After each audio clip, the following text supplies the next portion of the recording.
Every crime scene tells a story. Some scream, some bleed, and some stay silent for decades, until the truth rots its way back to the surface. The hospital was already dead when we arrived. Its windows were boarded, its halls smelled of dust and old disinfectant. This building hadn't delivered a child in years, but someone had forced their way into the records room overnight. Not vandalism, not theft for money, but precision. Only one cabinet had been emptied. Maternity logs from a single night, 28 years ago. That night belonged to Mr. Godwin. Back then, he wasn't just Prime Minister. He was the nation's miracle. A man people believed in. A man who smiled easily on camera and spoke about family values with rehearsed grief. Officially, his newborn son had died during childbirth. A tragic story the country mourned with him. But grief leaves traces. And this one didn't. There was no autopsy. No burial permit. No hospital photograph. Just a single death declaration signed by a director Mr. Godwin himself had appointed weeks earlier. 3 floors below the VIP maternity ward, that same night, a cleaner named Samuel held his first child in his arms. No flowers. No visitors. Just relief and exhaustion. His wife cried quietly, afraid of the hospital bill more than the pain. At 3:12 a.m., the hospital's archived CCTV caught a nurse pushing a bassinet down a restricted corridor toward the Prime Minister's private room. At 3:26 a.m. she returned, her hands shaking slightly, the baby inside the bassinet. Different. The switch was clean. Practiced. Planned long before labor began. The real crime wasn't the swap. It was what followed. Mr. Godwin raised the stolen child as his heir, private tutors, foreign schools, armed guards. The boy never waited for anything. Never heard the word no. He grew up learning that the world bent for him. Meanwhile, Samuel raised a son who was never meant for poverty. The boy was sick often. Weak lungs. Persistent fevers. Medical bills Samuel could never fully pay. Doctors were confused. The genetics didn't match the environment. Nothing explained why the child suffered the way he did. Years passed. The Prime Minister climbed higher. Speeches became monuments.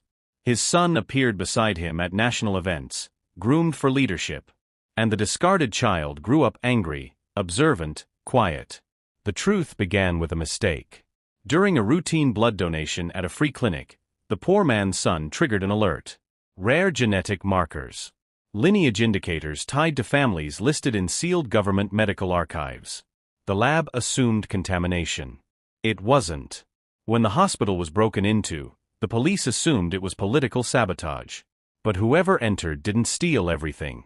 They took only the maternity records from that one night. The man who broke in wasn't looking for revenge. He was looking for proof. When we finally arrested Mr. Godwin, age had caught him. His voice was softer. His confidence slower. But he didn't deny the accusation. He leaned back and said, "A leader without an heir is a country waiting to collapse."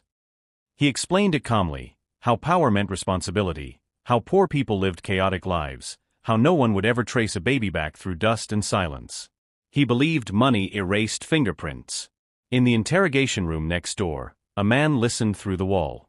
Samueles biologicales sont. When the DNA results were presented in court, the room fell silent.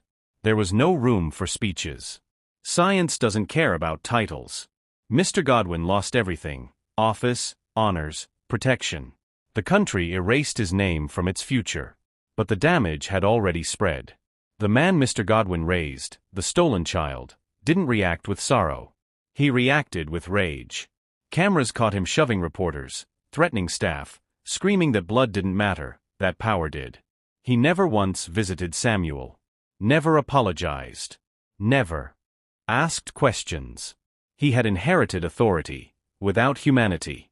The abandoned son, however, did something no one expected. He went to Samuel's grave. He stood there for a long time. Long enough to forgive the man who raised him without knowing the truth. Long enough to understand that love, even when poor, was still love.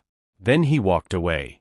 The final truth surfaced months later, buried inside a sealed hospital memo. The Prime Minister's biological child had not been stillborn. He had been alive. Weak. Struggling.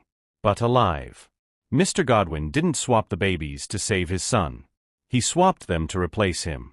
Because the child born to power was fragile, and the child born to poverty was strong. Mr. Godwin chose convenience over care, and paid for it with history. The country moved on, as countries always do. But two men lived with the consequences. One raised in luxury, empty of empathy. The other raised in hardship, burdened with truth. Because power can silence witnesses, but it can't change blood.